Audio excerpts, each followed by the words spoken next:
All right, people. So, our next review is going to be for a film, and that film is The Running Man. Not The Running Man that came out just recently here, just this past week, but Running Man all the way from 1987 here. This was the first adaptation of the Stephen King novel there.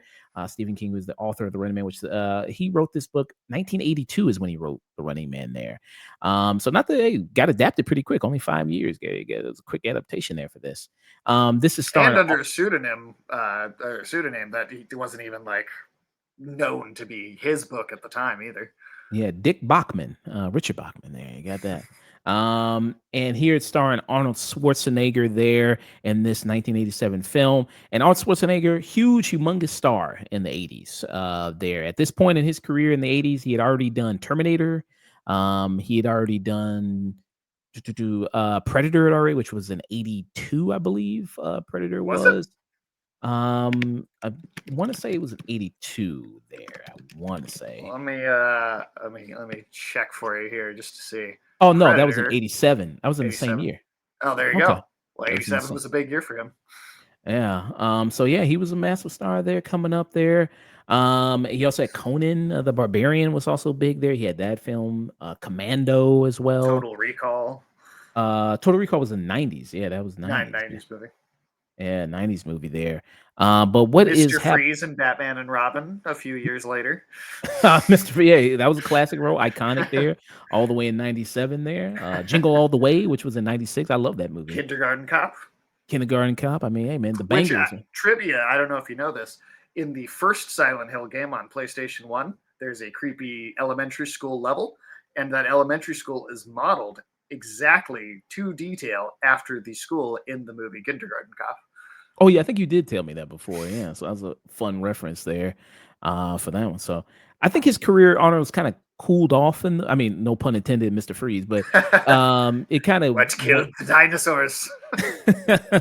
but it kind of cooled off a little bit there in the 90s because like that, I mean, Batman and Robin, that was a disaster. Yeah, that's only like kind of nowadays, like a really fun guilty pleasure sort of thing. Yeah, and then I know Last Action Hero was a big bomb for him. That didn't do very well, but he did have True Lies, and he did have that. Jingle All the Way was also seen as really. I think I love that movie, but I know it's seen as like really, really bad. What when did Twins come out? Because that was right. That was mixed in there, right around that same time. Twins, that was 1988. Okay, closer to Yeah. this one. Are we getting the Twins too? I thought we getting that right. There were rumors for a while that they were going to do a sequel called Triplets, and Eddie Murphy would be the third brother. Okay, I'd love to see that. Let's do that. Hey man, before they all I'd gone. watch it. But what is happening in the Running Man here? And why we're doing the Running Man, like I said, because the new version is out right now. You have not seen it. Not yet. Not yet, but we did a review of it. Me and Dust did. This is the Edgar Wright version here, and starring Glenn Powell. I will say I do like the newer version better, but I don't think it's like a great movie or anything like that. I think it's okay. I think I gave it like a stream it with this. I don't think it's like fantastic at all there. But it seemed like we talked about in the movie, and we referenced this 87 version, which I had seen for the first time before the newer one because I had not seen it before. I wanted to watch it. I do think the 87, what the movie does better than the newer one is I think it does the satire better. And I think there's better kind of it works better with the setting here than I think in the newer version, where I think it clashes with, do they want to be more of a straightforward sci-fi dystopian movie, or do they want to be more of a satire parody kind of thing there with that. But if people don't know The Running Man, so it takes place in this dystopian world, dystopian America there. You have Arnold Schwarzenegger, who's the book takes place in 2025 too. 2025.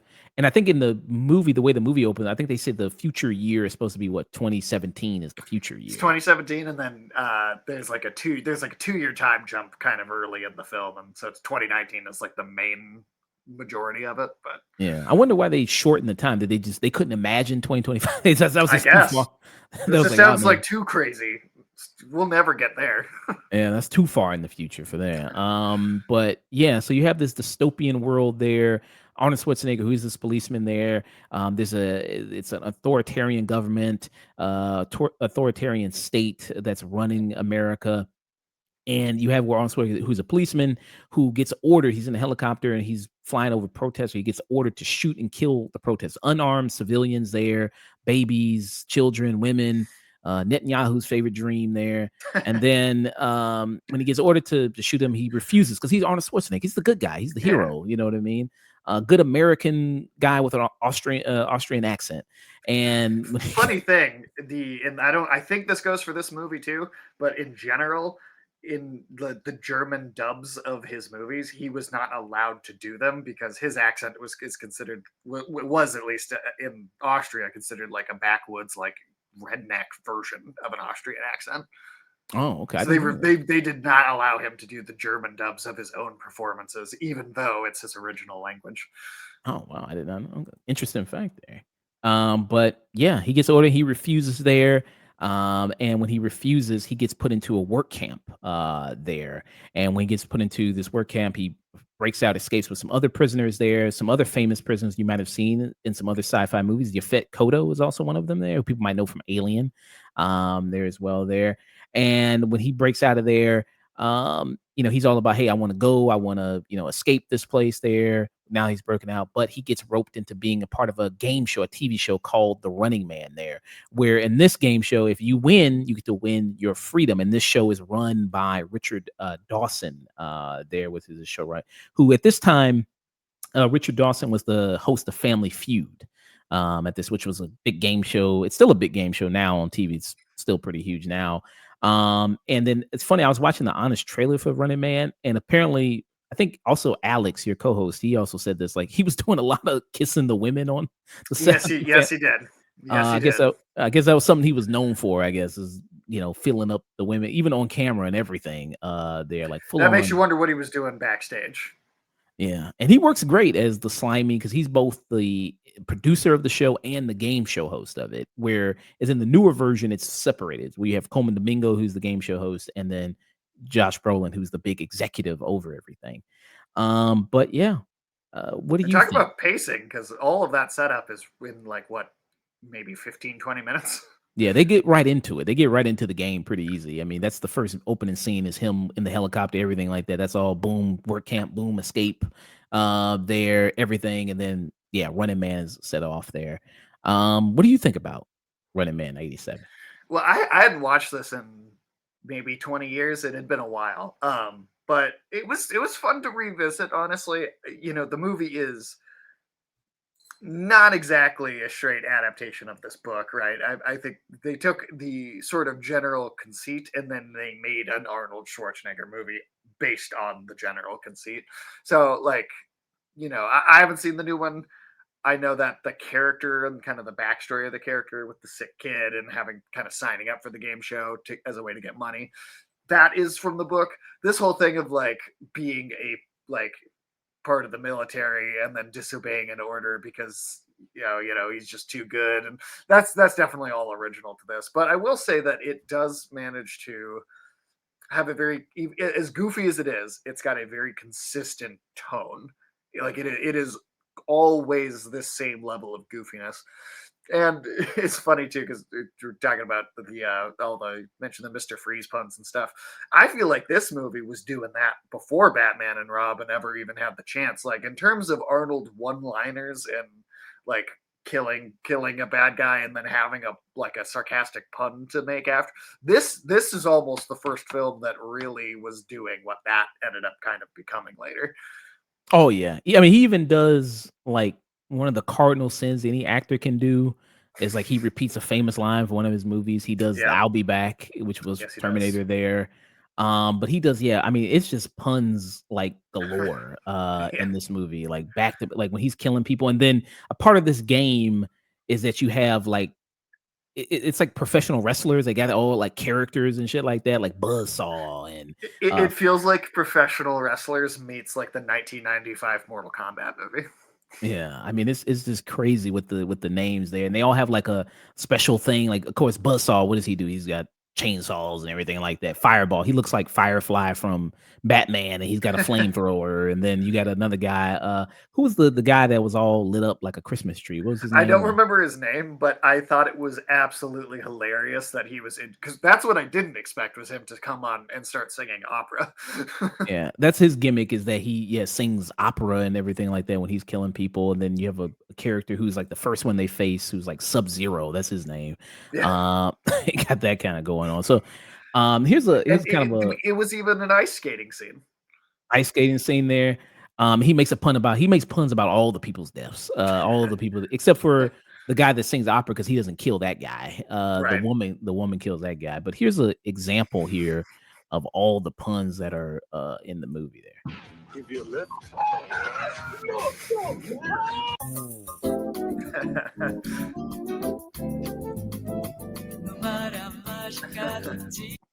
Here is Sub-Zero. Now, Plane Zero. So I don't even fully get that one if I'm being honest. I love you.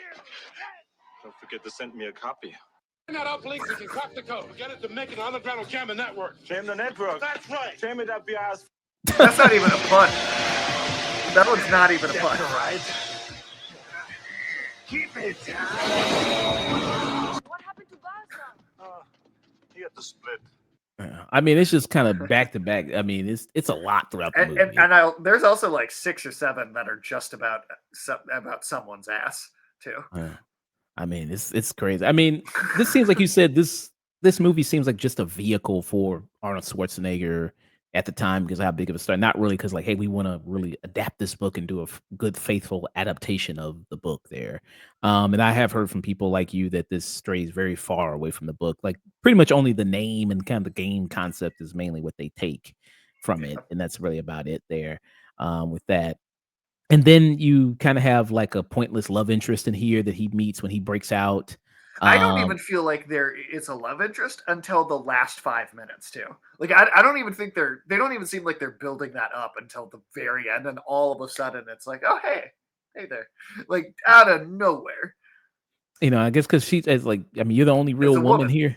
Yeah, so we need to do something with you. It was funny though, because this is only the second time I've ever seen this actress in something, but she's also the woman that Nicolas Cage is tormenting in Vampire's Kiss.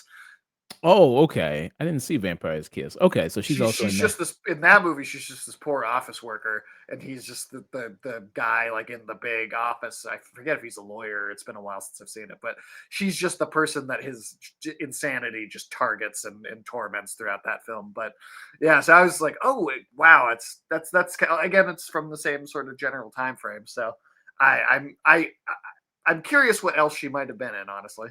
Looking right here, so it says she was also in Predator 2. Was She was also okay. She was in that there. Um, After that, something noticeable that maybe you've seen her in. I'm looking through it here. Not I a don't lot. think you. Some TV shows mixed in Sure. here. Like The Nanny, she was in that. She was in The Nanny. Okay. But yeah, nothing really. I don't think too huge movie wise there, but yeah. Well, So, Vampire's Kiss is probably her best film then. but oh yeah, here she is right here with Nicolas Cage in Vampire's Kiss there. So here she is, Maria Conchata Alonso there. So Okay. I got that. Yeah, you feel terrible for her in that movie. Yeah. But yeah, I mean, she don't really do much here, and I mean, like I said, she just kind She of gets comes. manhandled a lot. Like there's several scenes where Arnold Schwarzenegger just has his hand gripping the back of her neck, and he's just like walking around with her, leading her in front. And not just like the initial scene where he like kind of takes her hostage, but even after she gets put into the game show a bit later, right after she sees the real footage of what happened at the beginning of the film. And even when she's in there as one of the contestants, he still is like grabbing her by the neck and leading her around. And like, it's like, can you just let this woman just kind of walk up on her own? She's going the same direction as you anyway. Like, Yeah, I did see that. I mean, his hand is humongous. I mean, obviously, especially on her little body there. But I get her character is supposed to kind of represent like because this is a, authoritarian state and everybody's all this propaganda. She's supposed to represent the person who is succumbed to this propaganda and believes everything they see there with this. So she believes that he's this violent criminal that killed all these civilians and he actually did that. So, but you see that she breaks out of that when she learns the truth there. She does, what I mean? She doesn't believe the fake news. That she does independent research there with that. Once they start lying about her, then she's like, What do you mean you're making things up?" Yeah. Yeah, I mean, she didn't notice, like, because her job is, she works, like she makes, I think they said mu she produced like the theme music for the yeah, show. she does the music for the show, so this is the first time she's, ever noticing, I guess, this. It's like, wow, these people that put people in, like, these death games and kill them on TV, wow, these are the bad guys, I guess. Wow, Are who we the knew? baddies? Yeah, who knew that? But, I mean, it's still, I mean, I don't think this is a good movie, but I think it is enjoyable for some of the corniness and cheese of it, especially as I mentioned with Richard Dawson, who I think is even more than Arnold, maybe my most favorite part of it. What say Oh, you? I'd agree. I think he's got some great, just sort of terrible, like there's just some great lines that he has in the film. He really sort of nails the sliminess, which maybe there's a reason for that, but he really does capture that really well. And I agree. I think the yeah, it's a cheesy, corny, frankly even stupid movie, but I think it's consistently the same tone the entire time, and I think it understands how to have fun. Although, again, that might be a criticism of it too, is the book is not trying to have fun. It's trying to present a dystopia. But just as a movie that is engaging enough to watch on a silly level, it knows what it does. It gets out pretty quickly too. I mean, this is only about an hour and 40 minutes, I think. Maybe Yeah, less after credits. and that's the one thing I also kind of liked about this is like the newer one is like it's 2 hours and 15. It's like, oh, this is too long. It's like it's Yeah. going on a little And bit. I think if you were gonna make it that long, I think you needed. And I haven't seen the new one, but I've heard a lot of things, and I've heard that it does not. It also does not stick very close to the book either. And I think if you were Okay. gonna make a movie that long, it needed to be like, okay, no, this is the scary story the book is telling, not the silly action movie. Yeah. And they try to throw in like with Yafet Koto's character, and then there was the other character he pals around with also in it. And The his name nerd. was yeah, the the nerd guy. I'm trying to find his name there. I think it was Harold, right? Harold. Was it Harold? Okay. That guy there. And they're people who are like they want to break people free. They were the revolutionary types. They work under the underground there. I forgot exactly what his job was. Yafet Koto job was there exactly. I can't remember. He was a doctor or I something think like that. Doctor was right, actually. Yeah. Well, and I'll say too, like a movie that, as far as like movies go, that like capture part, at least just part of what they're trying to do. This, I think, I think it's fun enough for what it is. But I would honestly recommend They Live, as far as like, here's actually the sort of dark dystopia done well, and then also it's silly and cheesy and campy and fun for that reason at the same time. I think that is almost a more successful overall version of what this is trying to be. Well, I mean, you did have a movie that also came out the same year as The Running Man that also kind of crushed it in terms of what it was trying to do, which was this movie, RoboCop. There, Yes, yeah, absolutely. I mean, this movie, RoboCop, is a genius put together film, and it goes so far with its satire. I mean, yeah, yeah, it's uniquely successful at this particular type of thing. yeah. So yeah, that works really, really well with that there. But yeah, I think if you take it into that account there, I think it kind of fails a lot of what's trying to do. And haven't read the book. I don't know how much the game aspect is played up there and meant to be kind of satirical in the book and how much humor there It is. it is satirical, but it's not goofy funny in the book. Like it's sarcastically funny in what feels like a drier, more intellectual way. Mm, okay. Yeah. And so like I said, not very strong movie, but it has some enjoyable stuff in it. Arnold Schwarzenegger, I mean, it's like I said, mostly coasting off of his charm, his kind of presence there. Doesn't really handle the whole totalitarian future very well like that. Um, you get a little sense of that. I wanted more of that in the movie, but I mean, who can't laugh at something like Buzzsaw? And you also have like Captain Freedom in here, who's like a ripoff Captain America. Seems like that's like a ripoff Yeah, name. my former governor. Jesse Ventura, who Jesse Ventura is Yeah. always fun to see him in movies there. He's really great in that. Who, of course, is returning from working with Arnold and Predator. So you also have that kind of thing going on there with it. It's kind of like I'd say a lowish stream it, maybe there for that. I'd give it just a regular stream it because I did just laugh so much and have such a fun time watching it. And I didn't watch it alone too. I watched it with a couple other people, and just being able to laugh at it and make our own jokes and pick at it just a little bit and kind of pull certain parts of it that don't make a lot of sense apart in the middle of watching it. I obviously that adds something to the experience. If you're watching it alone, you might not get that, but I think there's enough to find humorous about it that I'd give it just a regular stream it. Because I agree with all the same criticisms, but Mm, the laughs it gave me give it just like an extra point. yeah. I mean, it's also kind of a fun cast when you look at the movie. Like Jim Brown was also in this as well. There, who he started an acting career after he played football. Jesse Ventura, we mentioned Richard Dawson there. You also have that character actor who was also in the trailer, Kurt Fuller, who people might Mm. been in like tons and tons of stuff there. I'm trying to think of like a huge thing he was in. Uh, Um, guy, he was a big part of one Adam Sandler movie. I want to say, I can't remember which one now, but one of them, one of the '90s ones. One of the Uh, 90s ones. I can't remember. He had a pretty big kind of season long villain character role in one of the seasons. I want to say like season 4 of Supernatural. Yeah, he was one of the angels. Yeah, he's one Yeah, of the angels in that one.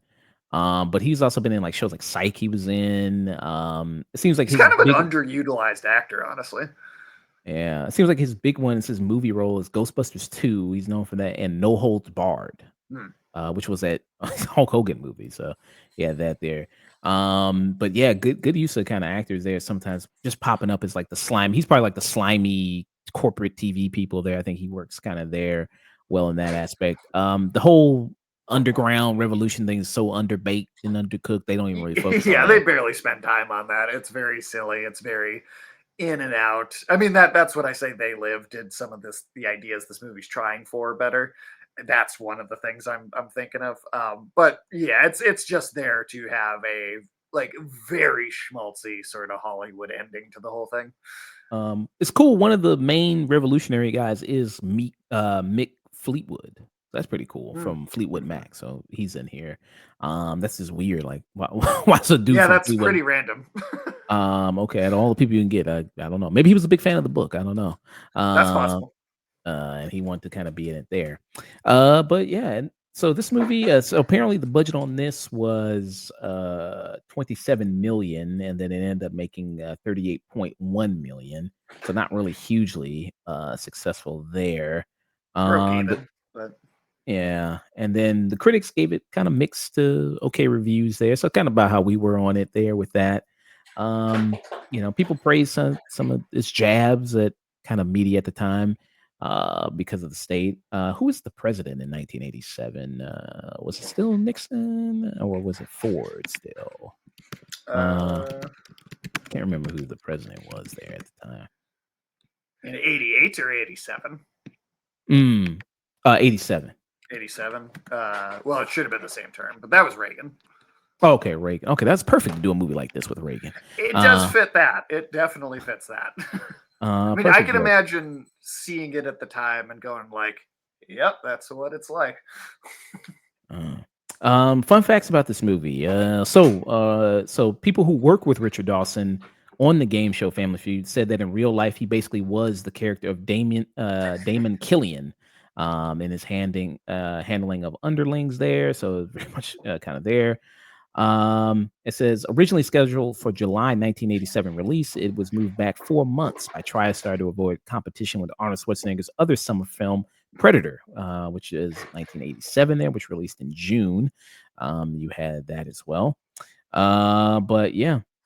some little kind of fun things. And people, the person who did the choreography for Running Man here was the dancers, because you have the dancers as part of the game show and everything. Paul Abdul. I did. I noticed that in the credits too. I also have to say, some of those sequences went on so much longer than they needed to be. Just as far as just showing it as a scene in a movie goes, like I felt like some of those scenes were like 5 minutes by themselves. Well, hey man, you gotta show them dancers off, man. They don't have that really much in the new movie. They don't have those dance. They have like models and things like that, but they don't have like, it's not like huge dance sequences or anything like that. They didn't go full the substance with it. No, they didn't do that. No ass shots there with that one. And then it's funny, Charlie's mom. If you're a fan of Always Sunny in Philadelphia, Charlie's mom shows up, and Real she's one of small cameo. she's one of the people, because in the game show you can bring people down and says like, okay, who do you want to bet on that's gonna die next? Like, who is the hunter gonna kill next there? And so you can bet money on it. And she says, but she doesn't. Is she the one that says Ben Richards, or is it the other woman? I think it's the other older The other woman. woman. She's like the first person to come up, I think. So that's like the very kind of first person that gets called up out of the audience. Yeah, so yeah, that's a fun little cameo there. Who passed away just was it earlier this year actually? Yeah, earlier this year they passed away there. So rest in peace to him. So yeah, that's what we got there. So 2 streamings for the Running Man there in 1987. Awesome there. All right. Maybe we'll see another version of the Running Man in Welcome to Derry later in the season. Yeah. We're gonna get a flash to the future there. Here's the dancers here. Okay. Well, technically, because of the way the Dark Tower works, they can all be happening at the same time, no matter what time period any of them are in. Man, it's some 80s hair, man. I love it. Yes, it is. Good choreography though. I like the choreography. I mean, yeah. No, I mean, it's very well done. I mean, I can understand why they wanted to show it off so much, because they put a lot of time into it. But at the same time, some certain scenes in the movie, it also just feels like it's going on and on and on. And I'm like, this is like the longest we've spent on any single moment in this thing. yeah. I mean, we almost came close to this. One day talking about doing this with criminals there, DHS. They were talking about doing that. Like a game show or something. I mean, I give it 10 years until we have this show on TV. Oh, here it is right here. Yeah, they were talking about, yeah. Considers a reality show where immigrants compete for citizenship. Producer Yeah, said. that's basic. Yeah, that's close enough. That's basically the Running Man. Yeah, there you go. So Stephen King predicted it, man. Stephen King, man. Stephen King it's did it. 2025, so like that how dead on was that? Yeah, King did it. King did it. Yeah. So you got that.